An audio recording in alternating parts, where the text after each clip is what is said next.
but we have a separate pen in the back for the rabbits and chickens in the front. But rabbits are like rats.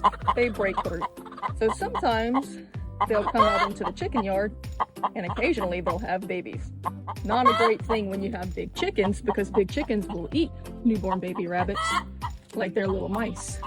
However, I have found that little Bantam hens are such great moms that if they find the rabbits first, they will adopt them. They will, oh look, she's covering it with her wing. I'll have to show you a video that I took before where you, because she's trying to hide them from me. There's little rabbits under her.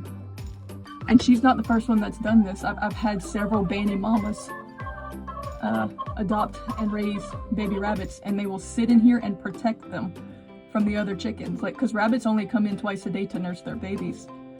But these chickens will sit with them, these Bantam hen mamas, and they will protect them, and they will cover them. I think I'll peck the tar out of me if I stick my finger in there to try to touch them baby bunnies, but try to get her to raise her wings so you can see them.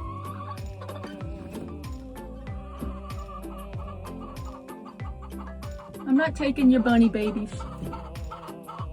or your eggs.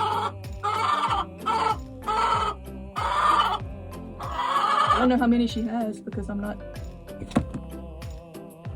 Oh, look how cute. She's been taking care of them a while because they're doing really good.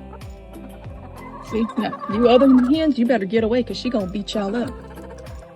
We're gonna leave her alone. I've had this happen so many times. They're such Bannies or amazing moms.